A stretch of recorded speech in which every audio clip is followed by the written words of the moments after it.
నమస్తే, welcome to our channel.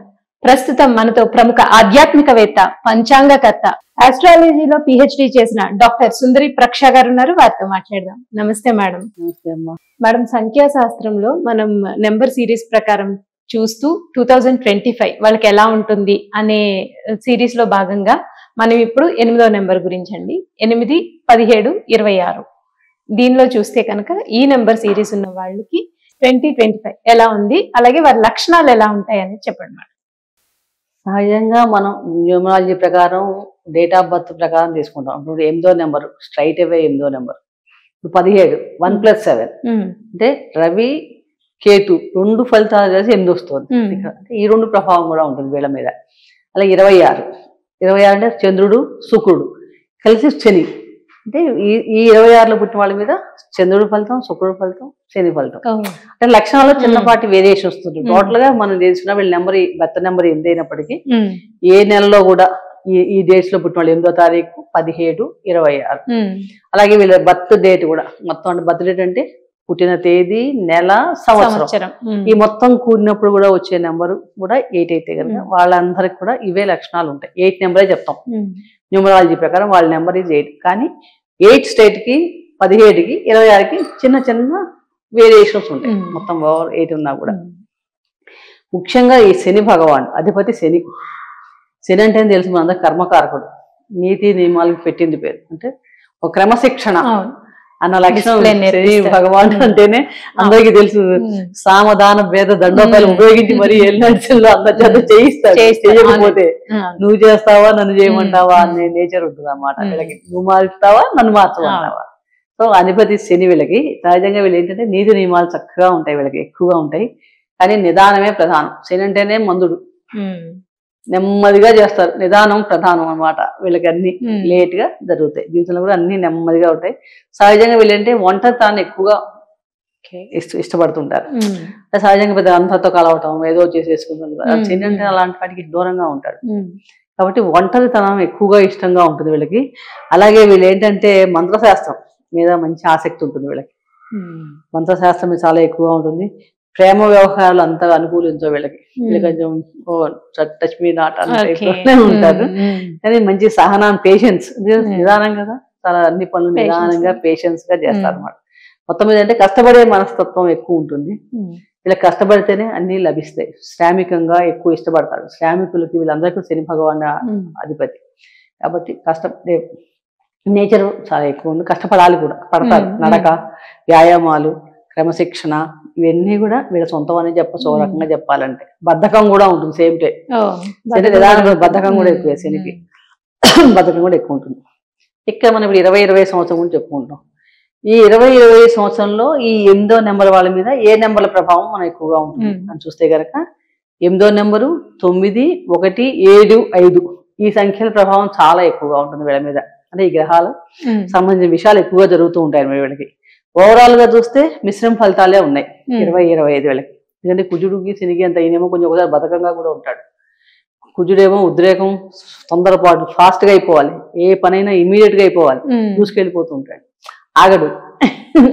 కొంచెం మిశ్రమ ఫలితాలే కనిపిస్తున్నాయి. ఆరోగ్యపరంగా చూస్తే మటుకు ఈ సంవత్సరం కొంచెం ఇబ్బందులు తప్పెట్టలేవు వీళ్ళకి. కంపల్సరీ క్రమశిక్షణ పాటించకపోయినా, సరైన సమయానికి తినకపోయినా, పొద్దున్నే నిద్ర సూర్య నమస్కారాలు లాంటివి చేసుకోకపోయినా కొంచెం ఇబ్బందులు పెడతాడు ఈ సంవత్సరం. కాబట్టి ఈ ముఖ్యంగా ఈ విషయంలో జాగ్రత్త. వీళ్ళు మొదటి నుంచి కూడా చాలా జాగ్రత్తగా ఉండాలి. ఒక్కోసారి కొంతమంది అయితే ఆపరేషన్స్ అయ్యే అవకాశాలు కూడా కనిపిస్తున్నాయి. అంటే ఏమైనా ప్రాబ్లం ఉండి నెగ్లెక్ట్ చేయకుండా అవసరం అయితే కనుక చేంజ్ చేసుకోండి. దాన్ని పోస్ట్ పోన్ చేయడం వల్ల దాని మళ్ళీ కొంచెం కాంప్లికేషన్స్ పెరిగే అవకాశాలు ఎక్కువ ఉంటాయి. కాబట్టి ఈ కొంచెం ఇలాంటి ఒకవేళ ఎవరికైనా అలాంటి ప్రాబ్లమ్స్ వచ్చి చేయాలి అంటే కనుక పోస్ట్ పోన్ చేసుకోకుండా చేయించుకోవడం అనేది ఒక రకంగా మంచిదని చెప్పవచ్చు. అలాగే వృత్తి వ్యాపారాలు చూస్తే కనుక కొంచెం మార్పులు ఉంటాయి వీళ్ళకి. ఈ సంవత్సరంలో చేంజెస్ ఎక్కువగా కనిపిస్తున్నాయి. అని కొంతమంది ఉద్యోగం మారాలనుకుంటారు, పదవి ఇక్కడ సరిపోలేదు, ప్రమోషన్ వేరే చోట బాగా వస్తుందేమో. కానీ అలా తొందరపడి కనుక నిర్ణయాలు తీసుకోకండి. మీకు నిజంగా అవతల అవకాశం ఆఫర్ చేతిలోకి వచ్చి బాగుంది అంటేనే ఆలోచించి నిర్ణయం తీసుకోండి. అంతేగాని తొందరపడిపోయి ముందుకి రిజైన్ చేసేసి వేరే దానికి వెళ్ళిపోవాలనుకోవడం కరెక్ట్ కాదు ఇక్కడ. అదొక పెద్ద ప్రాబ్లం అన్నమాట. అలాగే షూరిటీస్ విషయంలో, అంటే ఎవరికైనా షూరిటీలు పెట్టాలన్నా పెడుతుంటారు కదా, అక్కడ వల్ల మానిటరీ లాస్ అవుతుంది వీళ్ళకి. కాబట్టి ఎవరికైనా అడిగినా కూడా మొహమాటం లేకుండా ఎవరికి మేము షూరిటీలు పెట్టాం అనే చెప్పాలి. వీళ్ళు ఈ సంవత్సరం పెడితే కనుక ధన నష్టం, మానిటరీ లాస్ ఎక్కువ జరుగుతుంది, మోసపోతారు. కాబట్టి అదొకటి మెయిన్ ఇంపార్టెంట్. దానివల్ల ప్రాబ్లమ్స్ రావడానికి కూడా ఎక్కువ అవకాశం ఎక్కువగా ఉంది. అలాగే భాగస్వామి వ్యాపారాలు, ఈ భాగస్వామి వ్యాపారాలు ఏంటంటే కొంచెం సామరస్యంగా వ్యవహరించాలి. అంటే అపోహలు రావటం, గొడవలు, ఘర్షణలు వచ్చే అవకాశం కొన్ని ఏడాదిలో ఉంటాయి ఇలాంటివి. కానీ వాటిని మనం వీళ్ళంతా కూల్గా దాన్ని క్లారిటీగా మాట్లాడుకోవడం, ముందు నుంచి క్లారిటీగా ఉండడం చేసే వల్ల సక్సెస్ అవుతాయి. కానీ లేకపోతే కొంచెం బ్రేకప్ అయ్యే అవకాశాలు ఉన్నాయి, మోసపోవడం, నష్టం జరిగే అవకాశాలు ఉన్నాయి. కాబట్టి ఈ విషయాల్లో కూడా వీళ్ళు ఎక్కువ 8 నెంబర్ వాళ్ళు ఈ సంవత్సరం కొంచెం జాగ్రత్తలు తీసుకోవాలి. కుటుంబ సంబంధాలు చూస్తే కూడా అపోహలు, అపాతాలు, మిశ్రమ ఫలితాలు ఉంటాయి. అంటే ఒకసారి దూరంగా వెళ్లాల్సిన పరిస్థితి రావచ్చు వాళ్ళు అనవసరంగా ఏమన్నా. కాబట్టి వీలైతే మీ కమ్యూనికేషన్ స్కిల్స్ లో కానీ వీలైతే ఎవరికి అపోహలకి తావివ్వకుండా మాట్లాడటం, చేసుకుంటే చాలా బాగుంటుంది. అలాగే కొత్త సంబంధాలు ఏర్పడే అవకాశాలు ఉన్నాయి. అవివాహితులు కూడా వివాహ యోగ్యాలు కూడా ఉన్నాయి. అయితే ఏంటంటే సబ్జెక్టు కొంచెం వచ్చాక కూడా వివాహం చేసుకున్నా కూడా మీరు కొంచెం మొదటి నుంచి కూడా మెయింటైన్ చేయాలి రిలేషన్స్. ఈ సంవత్సరం అంతా మీ స్వభావ ప్రకారం ఉండకుండా కొంచెం అర్థం చేసుకొని ఉండటం ఇలా చేయగలిగితే చాలా మటుకు వీళ్ళకి కలిసి వస్తుందనే చెప్పవచ్చు. అంటే పాత సంబంధాలు కూడా అయిపోయింది కదా, కొత్త సంబంధం వచ్చింది, వీళ్ళని వదిలేస్తాం, వీళ్ళని పట్టించుకోకుండా వాళ్ళతోనే ఉంటాం, అలా కూడా కరెక్ట్ కాదు. అప్పుడు పాత సంబంధం వాళ్ళ వల్ల ప్రాబ్లమ్స్ వస్తాయి, అంటే దూరం అయ్యే అవకాశం ఉంది. మొత్తం అంటే ఓవరాల్ ఏంటంటే సమయానుకూలంగా చూసుకొని ప్రవర్తించాలి. ఈ సంవత్సరం వీళ్ళకి అంత పెద్ద ఫేవరబుల్ గా లేవు స్టార్స్, ఉన్నాయి కానీ ఉన్నంతలో వీళ్ళ దాని ప్రకారం కొంచెం జాగ్రత్తగా ఉంటే కనుక ఈ సంవత్సరం చాలా బాగుంటుంది. విద్యార్థులకు మనకు చాలా వరకు అనుకూలమైన ఫలితాలే ఉన్నాయి. కొంచెం శ్రమ పడితే కనుక మంచి కాలేజీల్లో వీళ్ళకి చక్కగా సీట్స్ రావడానికి అవకాశం ఎక్కువగా ఉంది. ఓవరాల్ గా చూస్తే కనుక వీళ్ళు కొంచెం సవాళ్లు ఎదుర్కొంటారని చెప్పవచ్చు. ఒక రకంగా ఛాలెంజ్ గా ఉంటుంది ఈ సంవత్సరం వీళ్ళు. కాబట్టి వీళ్ళు కొంచెం ప్రతి విషయాన్ని పాజిటివ్ గా తీసుకొని దైవ బలాన్ని పెంచుకొని రిలేషన్షిప్ విషయాల్లో కానీ, ఉద్యోగ విషయాల్లో కానీ, ఆర్థిక సంబంధం విషయాన్ని, షూరిటీలు ఇవ్వడాల్లో కానీ వీటన్నిటిలో కూడా చేసుకోవడం. హెల్త్ విషయం ఎస్పెషల్లీ హెల్త్ విషయం, హెల్త్ ఈజ్ వెల్త్ అన్నాం కాబట్టి ముఖ్యంగా ఈ సంవత్సరం మొదటి నుంచి చక్కగా శారీరక శ్రమ ప్లాన్ చేసుకోండి. ఆ జిమ్కి వెళ్తారా, వాకింగ్ చేస్తారా, ఎందుకంటే శ్రమని ఎక్కువగా ఇష్టపడతాడు సింహ భగవాన్. మీరు ఆహార డైట్ కంట్రోల్ చేసుకుంటారు, ఎలా అయినా సరే హెల్తీ డైట్ తీసుకోవడం, సమయానికి తీసుకోవడం, ఇవన్నీ చేసుకుంటే నిద్రపోవడం, హెల్తీ షెడ్యూల్ ప్లాన్ చేస్తే కనుక చాలా మటుకు హెల్త్ ఇష్యూస్ మనం తగ్గించుకోవచ్చు అనమాట. మేడం అయితే ఇప్పుడు వీళ్ళు చేసుకోవాల్సిన పరిహారాలు ఏంటి అంటే ఇప్పుడు ఇందాక మనం అనుకున్నాం వీళ్ళకి ఎలా ఉంటుంది సంవత్సరం అంతా కొంచెం ఛాలెంజ్ గా ఉంటుంది కాబట్టి సంయమనం పాటించుకోవాలి.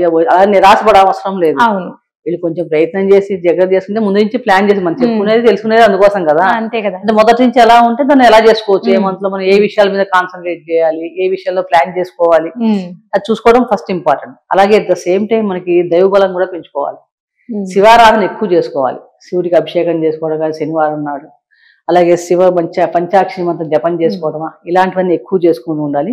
ప్రతిరోజు కూడా సూర్య నమస్కారాలు, సూర్యుడికి అర్ఘ్యం ఇవ్వటం, ఆదిత్య హృదయ స్తోత్ర పారాయణ చేయటం చాలా మంచి ఫలితాలను ఇస్తుంది. శత్రు రుణ రోగాల్ని తగ్గించడంలో చాలా బాగా పనికొస్తుందని చెప్పవచ్చు. అలాగే పూర్ పీపుల్ ఎవరైనా ఉంటే శనివారం నాడు వీళ్ళకి ఏమైనా ఫుడ్ డొనేట్ చేయడం కానీ, క్లాత్స్ డొనేట్ చేయడం కానీ, అంటే ఫుడ్ పీపుల్ కానీ, ఫిజికల్లీ ఛాలెంజ్డ్ పీపుల్ కానీ, వృద్ధులు కానీ, హాస్పిటల్లో రోగులకు కానీ, ఎనీథింగ్ మీ శక్తి అనుసారం ఏదో ఒకటి ఆ శనివారం సేవ చేయడం కానీ, సహాయం చేయడం కానీ, ఇట్లాంటివన్నీ ఉన్న వాళ్ళకు కూడా ఏ వీల్ చైర్ లాంటివి కొని ఇవ్వచ్చు, ఆహారం వదలుచుకుని అన్నదానం చేయొచ్చు, అంటే శనివారంలో వస్త్రాలు ఇవ్వచ్చు. అట్లా మీకు ఏది మీ ఎంత ఉంటే ఏమి ఈ సంవత్సరం అంతా కూడా మీకు ఆ ఈశ్వరుడు అనుగ్రహం వలన చాలా బాగుండాలి, మంచి ఫలితాలు పొందాలని కోరుతూ సర్వే జన సుఖినో భవంతు. శుభం భూయాత్.